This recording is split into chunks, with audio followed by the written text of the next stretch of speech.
명나라 초 남경 금능성 외곽의 작은 마을 연아리. 이곳엔 과거에 낙방하고 낙향한 유생 연소운이 운영하는 작은 서당이 있었다.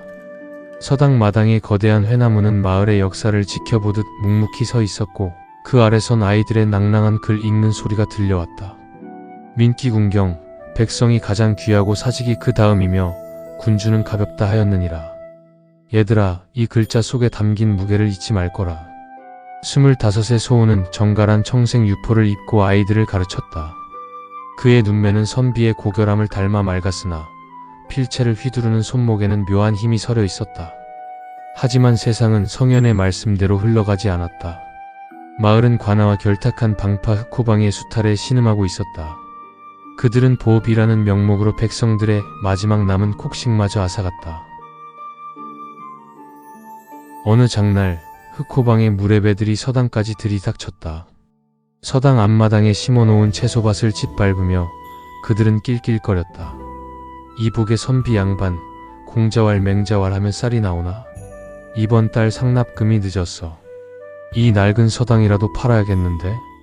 소우는 떨리는 손으로 붓을 놓았다.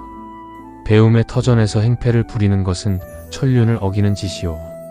당장 물러나시오. 소우는 몽둥이를 들고 맞섰다.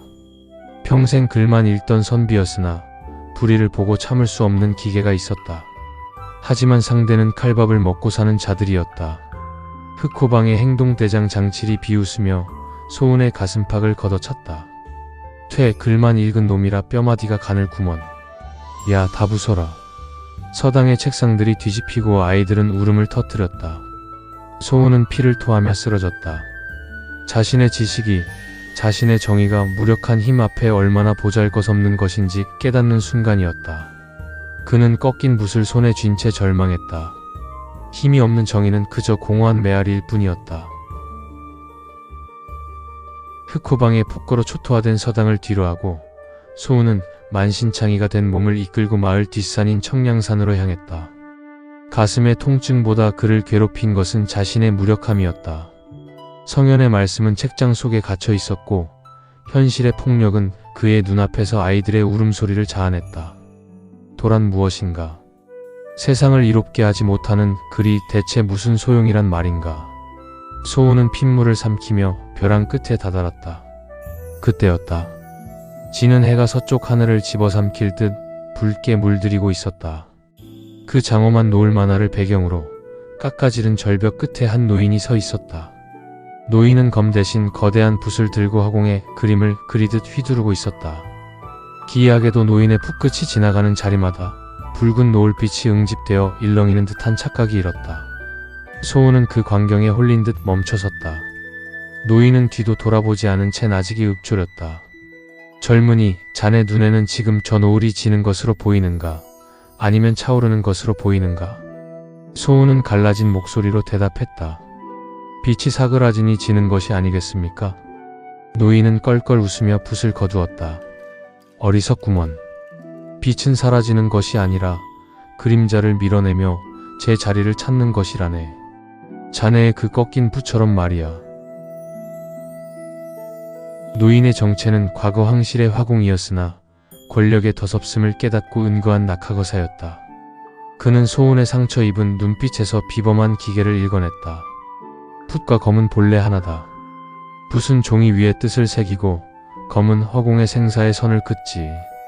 자네가 배운 글자가 정령 죽은 것이라면 그것은 자네가 글자의 뜻만 알고 기운을 담지 못했기 때문일세. 낙하거사는 소운에게 꺾인 붓을 다시 쥐게 했다. 그리고는 바위 위에 노을의 잔상을 따라 선을 그려보라고 명했다. 소운은 처음엔 의아했으나 노인의 기이한 포법과 팔의 움직임을 관찰하며 서서히 깨달음을 얻기 시작했다. 그것은 의경무학의 입문이었다. 단순히 팔의 힘으로 휘두르는 것이 아니라 대자연의 흐름, 바람의 방향, 빛의 산란, 대지의 진동을 머릿속에 그림으로 그리고 그 형상을 신체로 구현하는 고도의 정신 무공이었다.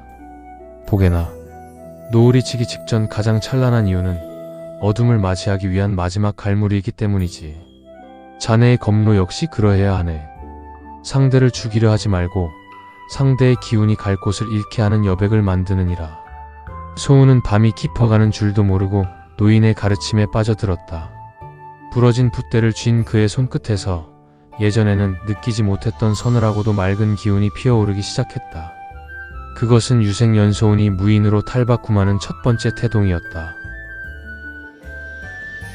사흘 밤낮을 청량산의 노을과 바람 속에서 보낸 소운의 눈빛은 이미 예전의 것이 아니었다. 낙하거사는 소운에게 아무런 초식도 가르치지 않았다. 그저 노을이 지는 궤적을 눈에 담고 그것을 붓 끝으로 따라 그리게 했을 뿐이었다. 붓이 멈추어도 뜻은 이어진다. 소운아, 검 또한 그러하다. 상대의 신체를 배려하지 말고 내 눈앞에 펼쳐진 공기의 흐름을 배워라. 거사의 말이 떨어지기 무섭게 산 아래에서 불길한 연기가 피어올랐다. 흑호박 무레배들이 기어이 서당에 불을 지른 것이었다. 소운의 가슴 속에서 차가운 분노가 일렁였으나 예전처럼 뜨겁게 폭발하지 않았다. 오히려 그의 머릿속은 더욱 맑아졌다. 마치 하얀 화지 위에 검은 먹물이 번져가듯 세상의 모든 움직임이 선으로 보이기 시작했다. 소운은 낙하거사에게 절을 올리고 산을 내려갔다. 그의 손에는 칼 한 자루 없었다. 오직 거사가 건네준 반쯤 꺾인 대나무 붓대 하나뿐이었다. 재가 되어가는 서당 마당. 장칠과 흑호방도들이 아이들을 겁박하며 가재도구를 약탈하고 있었다. 그 셋님 놈은 어디 갔어? 이 서당 털을 우리 방주님의 별채로 만들 테니 다들 꺼져라. 장칠이 낄낄거릴 때 불길을 뚫고 한 사내가 걸어 들어왔다. 연소운이었다. 그의 발걸음은 가볍다 못해 지면에서 떠있는 듯 고요했다. 이놈 죽지도 않고 또 왔느냐. 장칠이 허리춤에 돌을 뽑아 소운의 어깨를 향해 휘둘렀다. 예전 같으면 눈도 못 감고 쓰러졌을 일격이었다. 하지만 소운의 눈에 장칠의 도폭은 너무도 느리고 투박했다. 소운은 몸을 비틀지 않았다. 그저 붓대를 든 손을 가볍게 휘둘렀다. 낙하검결 제일식 운산무에 붓끝이 허공의 호선을 그리자 장칠의 눈앞에 노을 같은 붉은 잔상이 일었다. 도가사를 파고들기도 전에 소운의 붓대가 장칠의 손목 혈도를 가볍게 찔렀다. 악! 장칠의 손에서 도가 떨어졌다. 소운은 멈추지 않았다. 그의 움직임은 마치 화공이 일필이지로 난을 치는 듯 우아하고 거침없었다. 붓대가 허공을 가를 때마다 흑호박 무사들은 비명을 지르며 쓰러졌다. 그들은 베이지 않았으나 마치 보이지 않는 끈에 묶인 듯 제풀에 고꾸라졌다. 소운이 그리는 여백의 공간에 그들의 기운이 갇혀버린 것이었다. 이놈이 대체 무슨 마술을 부리는 거냐. 겁에 질린 장칠의 눈앞에 소운의 붓끝이 멈추었다. 붓끝에는 먹물 대신 사그라지는 노을의 서늘한 기운이 맺혀 있었다. 장칠의 목전에서 멈춘 소운의 붓끝은 가늘게 떨리고 있었다. 살기 때문이 아니었다. 생전 처음 사람을 상대로 무력을 행사한 선비로서의 본능적인 거부감이었다. 하지만 소운은 이내 붓을 거두며 차분히 입을 열었다. 맹자께서 말씀하셨다. 인자무적 어진 자에게는 적이 없다고. 너희가 오늘 이곳을 짓밟은 것은 내 서당이 아니라 너희 자신의 인간성이다. 다시는 이 마을에 발을 들이지 마라. 장칠은 소운의 기세에 눌려 뒷걸음질 치다 도망치듯 사라졌다. 흑호방도들이 썰물처럼 빠져나간 서당 마당에는 매캐한 연기와 아이들의 흐느낌만 남았다. 소운은 불타버린 서당의 기둥을 어루만졌다. 글자로만 배웠던 지조와 절개가 현실의 불길 속에서 얼마나 뜨겁게 타올라야 지켜질 수 있는 것인지 그는 온몸으로 절감했다. 사부님, 제 붓은 이제 종이 위가 아니라 세상을 향해 휘둘러질 것 같습니다. 소운은 타오르는 불꽃을 보면 아직이 읊조렸다. 그것은 안락했던 유생의 삶과 작별하고 험난한 협객의 길로 들어서는 고독한 선언이었다. 마을의 소란이 잦아들 무렵 마을 어귀에서 수레 하나가 멈춰섰다.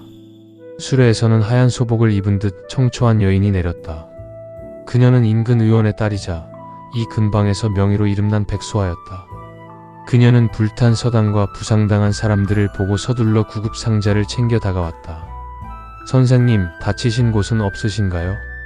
소운은 고개를 들어 그녀를 보았다. 노을빛을 머금은 그녀의 눈동자는 마치 맑은 샘물 같았다. 소운의 손에 들린 꺾인 붓대를 본 소아의 눈에 기이한 채광이 서렸다.